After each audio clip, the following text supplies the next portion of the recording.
સારું છે બેટા, તું રડીશ નહીં. નિર્મળાબેન ભલે કહેતા હોય કે એમની તબિયત સારી છે, પણ સારા ડોક્ટરને બતાવવું જરૂરી છે. મોટી બેન એટલે તમે નિર્મળાબેનને? હા, તમે જ કહ્યું હતું ને બેબી કે એમની તબિયત સારી નથી, ઘરે એકલા છે, આપણે એમના માટે કંઈક કરવું જોઈએ. જો તમે લેવા ગયા હોત તો આવ્યા હોત, એટલે જ અમે લેવા ગયા હતા. અમે નિર્ણય લીધો કે અમે એમને અહીંયા લઈ આવીએ.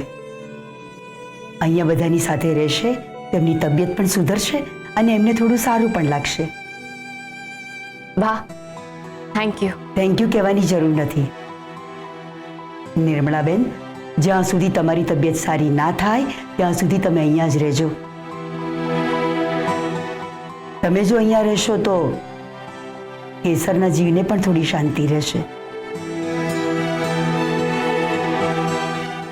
અર્જુનસિંહ, આપણા ફેમિલી ડોક્ટરની એપોઇન્ટમેન્ટ લઈ અને નિર્મળાબેનને બતાવી આવજો.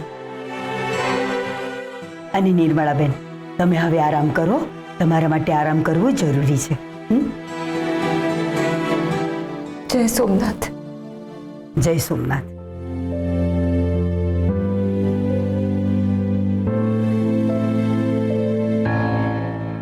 મમ્મી,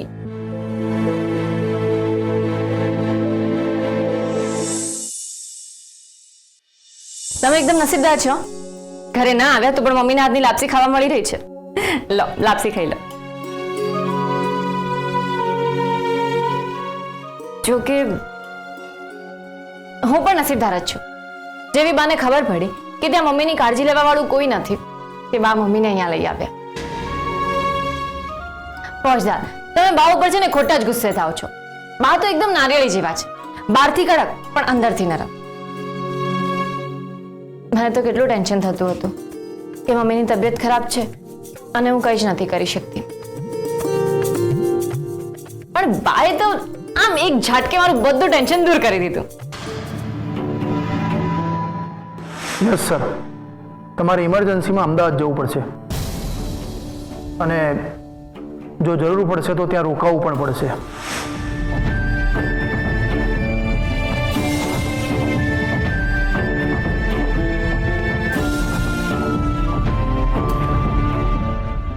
ઓ ફોજદાર, લાપસી ના ખાવી હોય તો બાજુમાં મૂકી દો. અરે ના ના, એવું નથી. શું નાના? આમ તો બહુ મોટી મોટી વાતો કરતા હો છો ને કે મને મમ્મીના હાથની લાપસી બહુ ભાવે, એમના હાથની લાપસી ખાવી છે. અને હવે જ્યારે લાપસી સામે છે તો ચહેરા પર જરાય ખુશી નથી દેખાતી. ક્યાં ખોવાયેલા છો? અરે ના ના, જો હું ખુશ છું. ફોજદાર, ક્યાં ખોવાયેલા છો? ક્યાંય નહીં, અહીંયા જ છું. રહેવા દો, હું જ ક્યાંની બબડ્યા કરું છું. તમે ક્યાંક બીજે જ ભટકી રહ્યા છો. ના ના, હું તારી વાત સાંભળી રહ્યો હતો. તો ગોપીએ બરાબર કર્યું ને, અનાથ આશ્રમમાં ડિસ્કાઉન્ટ ઉપર અથાણા અને પાપડ આપીને. હા, બહુ જ સારું કામ કર્યું છે. મારા તરફથી એને થેન્ક યુ કહેજો.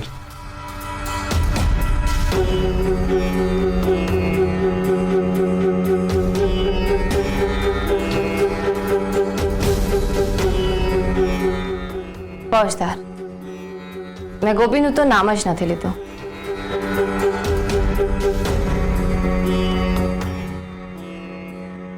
શું થયું છે ફોજદાર? હું તમને ખેતરમાં જ પૂછવાની હતી, પણ ત્યાં નીતિનભાઈને બધા હતા એટલે ના પૂછ્યું. તમે મારી સાથે આંખ મેળવીને વાત નથી કરી રહ્યા.